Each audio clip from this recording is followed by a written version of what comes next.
Daniel. One of these is good and one of these isn't.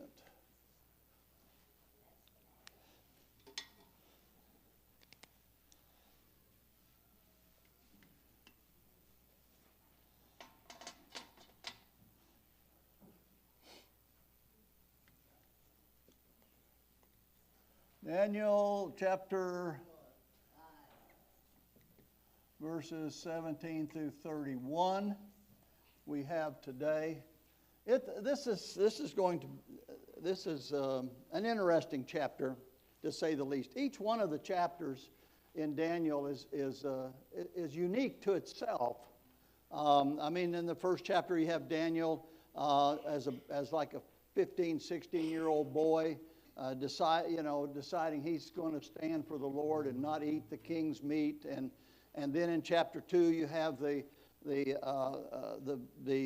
Nebuchadnezzar with his couldn't sleep, and his vision that he had of this head of gold, this image with a head of gold, and all of that. And then in the next chapter, chapter 3, Nebuchadnezzar decides to build him a gold monument to himself, and then the last chapter, now chapter 5, and we're going to, once we get into chapter 7, chapter 6, we get into next week will be Daniel in the lion's den. You learn all of these stories when in school, right? In Bible school and Sunday school. And then chapter 7 and chapter 7 on, we'll be getting into a lot of the things that we're going to see in present day and the future when the Lord comes. Like we've been saying, we have this period of time where we have we're coming up to that period of time when the Lord comes down to, well, let me say it a different way. The Lord comes for us in the cloud, and then there'll be that time when He comes back, and then you're going to have the 7 years. Now, this 7 years and this period of time here, this is the Old Testament pretty much, and then we have the cross, and then we have the church age, and then what we have the next on God's calendar is the rapture. That's that taking out of the saints. And when you look at Revelation, I've been in Revelation in my devotions at night, and then I was in Revelation studying a little bit for this. The Revelation is divided into 3 different sections, and basically write the things that was, things that is, and the things that is to come. And so John has been taken, this is about 90 A.D. He's been cast away to the Isle of, Patmos. And while he's there, he receives this vision. And so from chapter 1 is the vision, chapter 2 and 3 is the churches and the 7 churches. And he goes through those 7 churches exist today in various forms. And then in chapter 4, we hear the come up hither. And from chapter 4 all the way through to chapter 19, you do not hear of the church anymore. It's that period of time that we're speaking of that'll be in this area right here from the end of chapter 4 all the way to chapter 19. When John is taken up hither, that is the end of this, and this is really the time that we talk about as the rapture, the time of the carrying away of the saints. And so this 7 years right here, actually in chapter 11 of Revelation, we begin to see the battle of Armageddon, which is this latter part right in here. When we leave, somebody has to explain what happened. There's going to be a lot of us gone, right? I hope all of you guys are gone. That's kind of important. Let me just say this. This is the rapture of believers. That's who this is. It's not rapture of church members. It's not the taking away of church members. Your membership is important to this church and to this body of believers. But this is believers. All the believers will be taken out. And so we have this period of time where they'll have to explain it, and somebody's going to have to come on the scene with the idea of how we're going to handle this situation. And so Israel will begin to build the temple back. And so that person in the middle of this, the Antichrist, will set himself up in the temple of God as God. And that's when we begin to have the great tribulation in this latter part. And then chapter 11 of Revelation, you have the battle of Armageddon. That's this great battle that's going to be fought right here. Ezekiel chapter 38 and 39 discusses that battle. And then we're going to have the millennial reign. So from chapter 19 on, we begin to talk about this area in here. And so we're going to be seeing that. But what does that have to do with Daniel? Well, what it has to do with Daniel is this period of time that we're going to get into in chapter 7 and chapter 8, chapter 9, chapter 10, and all the way through. The first chapters of Daniel, from chapter 2 through chapter 7, he's writing in Aramaic. This kind of confuses people when they are studying Daniel, and when they look at the original text, it's not Greek. It's not Hebrew. It's in Aramaic. Why would Daniel be writing in Aramaic? Well, he's talking about the time that is in Aramaic. He's talking about that time of Nebuchadnezzar, the time of what's going to be happening for the kings, but he's talking about the Gentile world. When we get into chapter 7 and on, he goes out of Aramaic back into Hebrew because he's talking about the Jewish people in that period of time. See what I'm saying? So, and it confuses people because Daniel doesn't write like the other prophets wrote. He's a unique character in the Bible. And yet, thank the Lord, he's been included, right? God knows what he's doing. So today, let's go, and we're going to start with our chapter 5 and verse number 17. If you remember the story, Nebuchadnezzar has reigned for 43 years, perhaps 45 years with 2 years he reigned in conjunction with his father. And during that period of time, they were going around conquering the world. Nebuchadnezzar became a tremendous force to be reckoned with. And I mean, he went up into Carchemish and defeated the Egyptians. So he had the Egyptians, and then he came down into Judah and took over Judah. And he had the Syrians, and he had fought the battle with the Syrians. And he had all of that, all of the known world at that time was under his reign. He ruled over all the world at his time. He was, and we're going to see how Daniel brings out who Nebuchadnezzar was. Nebuchadnezzar has died. His son took over, evil Marduk. Except it's kind of spelt that way, but it's pronounced more evil, Marduk, and that was changed to Amel Marduk, which was the god, their great god that they had. I don't know how far to go with this. His son didn't reign but just a couple years. He was kind of a character. But he did something good. When Daniel was taken, along with Daniel, no, he was taken with Ezekiel, a young man named Jehoiachin. You will know him if you study Matthew, the genealogy in Matthew and the genealogy in Luke. He is known as Jehoiakim. He was taken and put in prison in Babylon for 37 years. And evil Marduk got him out of prison.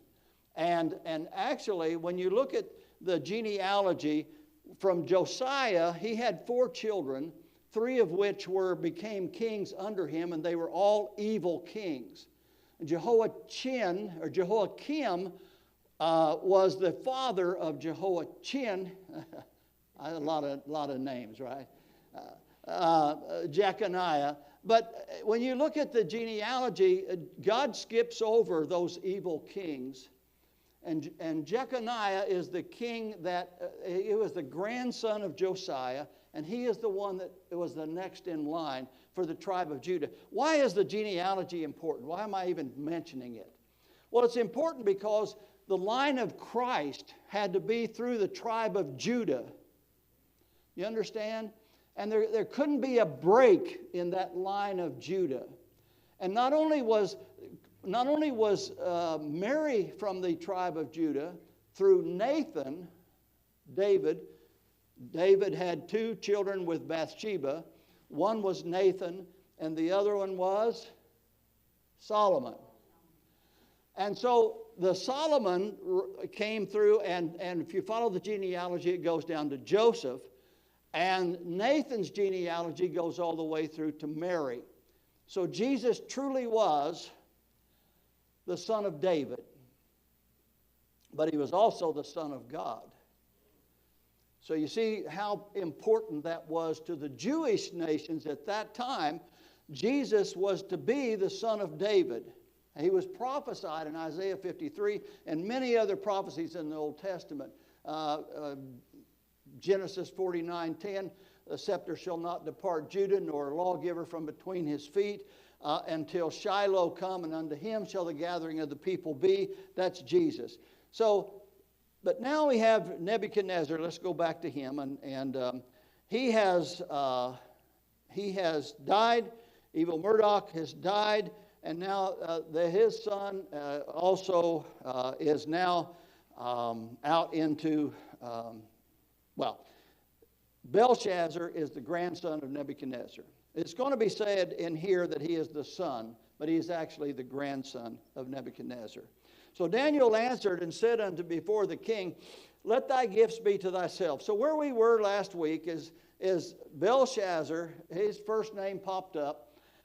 And he only reigned like 7 years, something like that, or 13 years, I forget. But he was a typical spoiled child. I don't know how else to explain it to you. And he has taken over the reins of the world. Actually, he really wasn't the king. His father was the king, but his father was never there.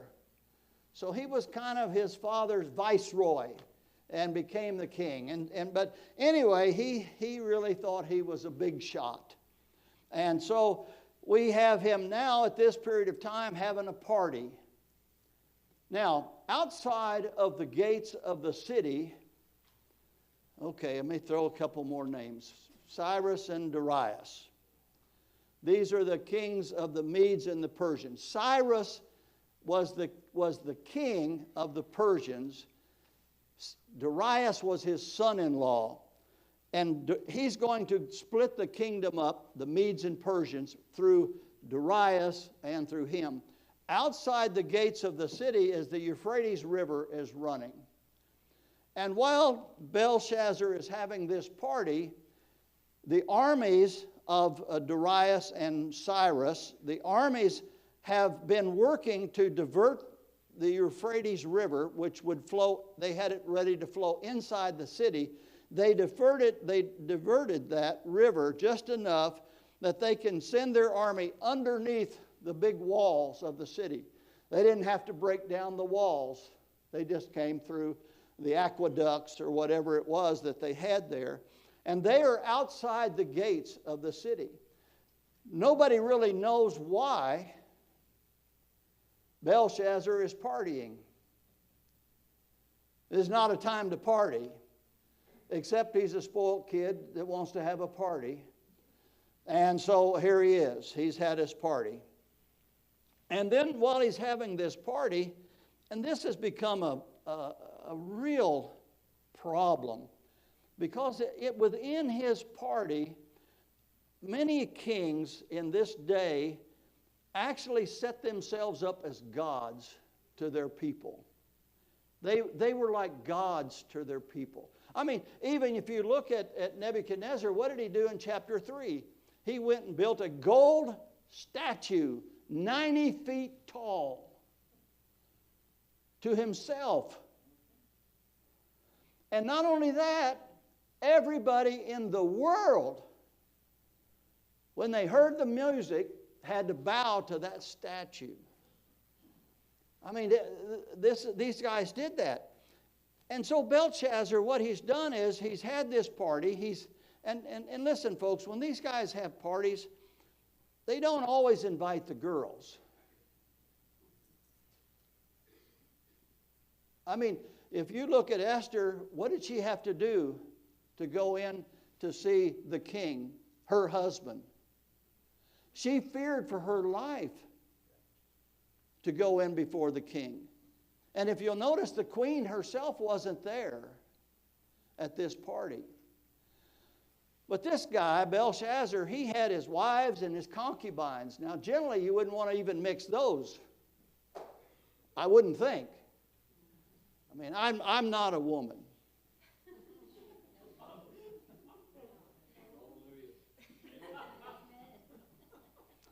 I never actually ever thought that I was. But if I'm a wife, I don't think I'd want to be. Well, look at Jacob. And he had a beautiful wife that he loved, and then he had a wife that wasn't quite as attractive that he didn't love. And then they had concubines, and those didn't want to mix. And God didn't mix them.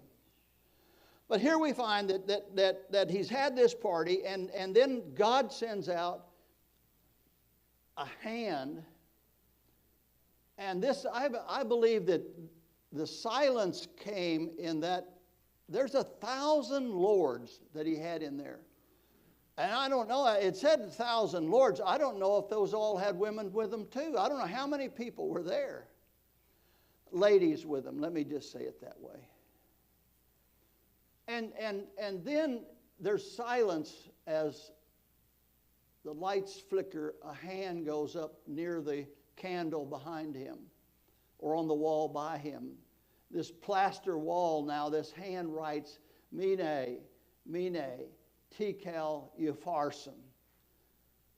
I don't think that Belshazzar's worried about the words, but what's behind the hand? What's with this hand that's come out on the wall? And I can imagine that hand is larger than life. Silence throughout the whole building.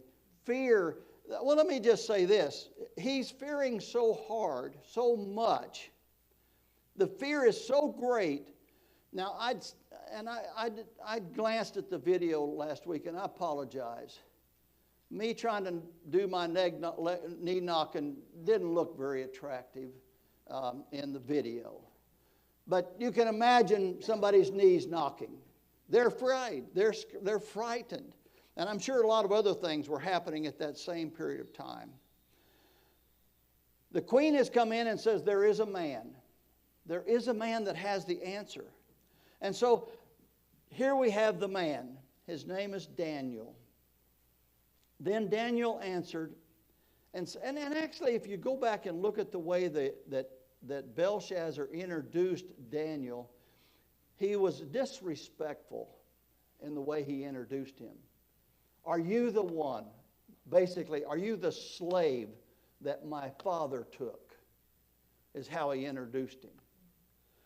And I'm sure Daniel walking into this place, seeing a bunch of drunken fools, and then looking and seeing the golden vessels of God that has been taken out of the temple of their God, I'm sure Daniel did not have a smile on his face. And we're going to see Daniel now at a period of time and show him as a man of God facing an enemy. One that has just disrespected his God. And Daniel answered and said before the king, this is how we left off, let thy gifts be to thyself, and give thy rewards to another. Yet I will read the writing unto the king, and make known to him the interpretation. What Daniel is saying, when Daniel came, he says, you tell me what it said, and I'll give you a robe and a gold chain. At this period of time, Daniel is almost 90 years old. Do you think he cared anything about a robe and a gold chain? He is not there for that. And this kid is just, really, the more this kid opens his mouth, the more he digs a ditch for himself to be buried in. Seriously, just listen to this foolish young man, this young king. He had the world at his fingertips. He could have been king of the world. He was, to some degree, had he have ruled the kingdom properly. Let your gifts be to yourself. Give your rewards to another. Now, Daniel had to say this with respect. I will give you the writing. And verse 18, O thou king. Now I always try to slip my feet into their shoes at this period of time. A man of God, an elderly man of God, with absolutely zero fear, because his God is greater than all the other gods. His God is greater than all of the kings on the face of the earth. His God is greater than all. And he says, O thou king. And then he goes into what's so very important. The Most High God, in other words, king, the one that's far above you, the one that's far above all of your gods, the one that's far above all things. This God that I'm talking about is a high God. He was, he is, and he ever shall be. There's never been a time he did not exist. He exists through time, through eternity. He exists as Almighty God. He is the ruler of all things. The Most High God. Now, what's this next word? Gave Nebuchadnezzar, thy father, a kingdom. Wait a minute. Nebuchadnezzar inherited that from his father. But Daniel is telling the truth. And this is something we have to understand about the sovereignty of God. God is sovereign today just like he was sovereign back then. Yes, he sets up rulers, he takes down rulers. Sometimes we don't like the ruler he's put up. And sometimes the ruler we have is not exactly like, doesn't say exactly the words like I would want them to be said. But you have to understand, God puts them in a place. God has a plan. God told Manasseh that he had some 55 years of reign of Manasseh had just destroyed everything. The idols were everywhere in Judah, in the temple area, everywhere. God said, I'm done with Judah. I'm done with Israel. What I'm going to do to you is going to, the people that hear about it, their ears are going to tingle. They'll be in shock what I'm going to do to Judah and what I'm going to do to this. And then he gives them Josiah. Is that what we've seen? Are we seeing anything like that today? I look and I see what's coming on the horizon. I'm an old man. I've been through many presidents. I've seen life in the 40s. And I see life today. I've listened to people talk in the 40s. Matter of fact, they just celebrated, I I think it was the 50th anniversary of the death of Jerry Litton in Chillicothe, Missouri. He had won the Senate seat and was flying off to Kansas City, and the plane blew up, killed he and his wife and children. He was my first cousin. And he was a Democrat. I grew up with him, knowing him. He was a great man. He would never fit in today in the politics of this day. Not possible. I've seen it, and this is what we're seeing. God raises people up and God takes them down. And he said, God gave Nebuchadnezzar thy father this kingdom. And then he said he gave him majesty. What is majesty? I was trying to think of how to explain majesty.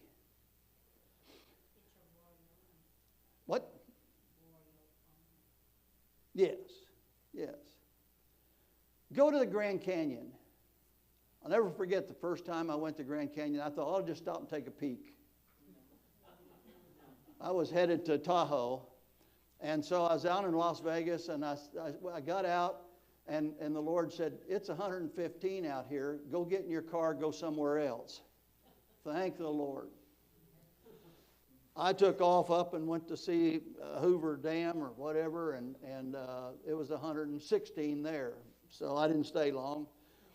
And I went up to the Grand Canyon, and I stood there, and I went over and I just stood. Of course, around me were a lot of people with cameras that come in with busloads of people with cameras. And I looked out at it and I said, oh, wow. Everybody in America needs to see this. This is amazing. It is majestic. Nebuchadnezzar had he was majestic. Everybody knew him. He was beyond understanding. He was high and lifted up. He had majesty. God gave him that majesty. And God gave him that glory. And God gave him that honor. All of that were gifts of God. Nebuchadnezzar didn't know that until he was eating grass with the mules. Then he began to realize it. And for majesty that he gave him, all people, God gave this to him. This was God's doing. Gave him all people, all nations, all languages. What does it say? They trembled and feared before him. Whom he would, he slew. Whom he would not, he kept alive. And whom he would, he set up. And whom he would, he put down. He was the King of the world.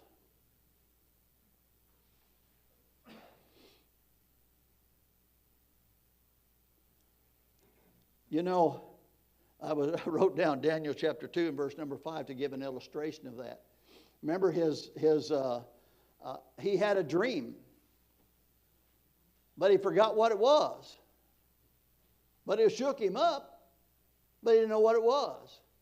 So he calls all the soothsayers and all of those guys to come and the magicians and the astrologers and everybody to come and show him the dream. But then he tells them, if you don't show me the dream, I'm going to cut you in pieces and your family. Wow. I don't know. This is one of those guys that you might wave at a distance, but I wouldn't want to get close to. I mean, he had that power. Remember with the 3 Hebrew children at the fire, they wouldn't bow? What did it say? He had rage and fury, and he put them in the fire. He didn't mind killing people. He set them up, he puts them down. And when his heart was lifted up, and this is where it all comes, right? When you get this kind of power and you begin to think, I did it. I did it. It's all me. His heart was lifted up and his mind hardened in pride. He was disposed from his kingly throne, and they took his glory from him. I was looking at Uzziah, thinking about him in 2 Chronicles 26. It says, and his name spread abroad, for he was marvelously helped until he was strong. But when he was strong, his heart was lifted to his destruction. Whenever you begin to think that you're somebody, then be careful. Be careful.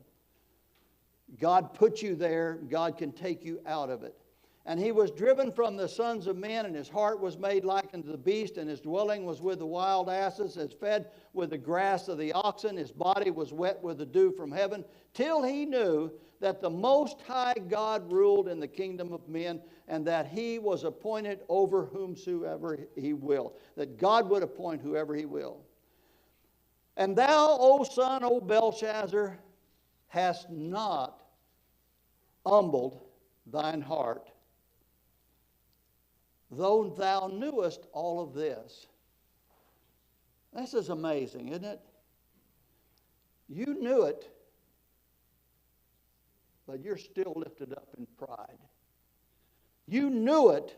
All of this you knew. This is not something that I wrote down here that there's no knee knocking going on here. There's no knee bowing. Well, there is knee knocking, but no knee bowing. Thou art the man. Remember David? I mean, how did Nathan come to David after David had been so high and lifted up in his own kingdom? And Nathaniel comes to David and says, thou art the man. But David humbled himself. This man did not. Thou knewest all this, but hast lifted up thyself against the Lord of heaven. And they have brought the vessels of the house of God before thee. And thou and thy lords, thy wives, and thy concubines have drunk wine in them.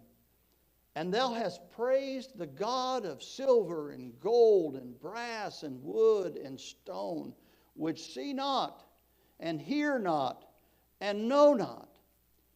And the God in whose hand thy breath is, and whose are all thy ways, thou hast not glorified. I don't have time, but I've done this several times. What is an idol?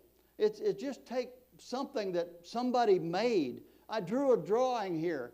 Okay, I'm going to start worshiping that drawing. That drawing has nothing. It does nothing. It does nothing. I remember I have a marble and granite company. You all know that. And one of the other companies, somebody saw on one of the slabs of granite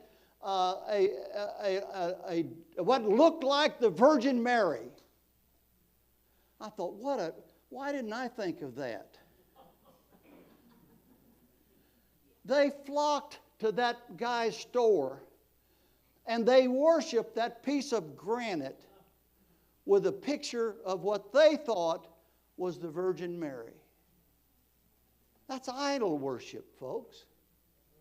What did that stupid piece of granite, and I've had many of them, so I know they're not very intelligent. What can it do? It can't do anything. Anyway, and then was the part of the hand sent from him. And here he's going to give him the explanation. Let's go to verse number 26 real quick. Mene means you are numbered. God has numbered you. In other words, your days are numbered, right? I sometimes say there's a timestamp on my life. God has that timestamp. I don't know that date. I don't know that number, but there's a stamp there. I do my best to try not to do anything that would increase the speed of that number. Till thou art weighed in the balances and found wanting. You're lacking what you need. No repentance. No matter what listen, salvation, no matter what church you go to, what pew you go to, whatever they say about how to be saved, there's only one way to be saved, and that is God-given faith and repentance of sin. And then it says the kingdom is divided between the Medes and the Persians. And then they say they clothed him, but I don't think they really did. I think he died before that happened. The night the Chaldeans slew him. And Darius the Mede took the kingdom, being about 80 in time. So, that's not going to be the end of Belshazzar. We're going to hear about him again, but just in name, in a couple chapters, when Daniel goes back to a vision that he had during that period of time. All right, Father, thank you for this wonderful day, and thank you for each one of these people, Father. Thank you for, more importantly, your Word of God. And you are the God of the Word. Thank you for Jesus who died for us. Lord, thank you for all that you do for us. Thank you for our church. What a blessing, Lord, it is to be here and just be a part of the excitement of what's going on. Use us today to honor you. Bless Pastor as he preaches this morning and empower him in Jesus' precious name. Amen.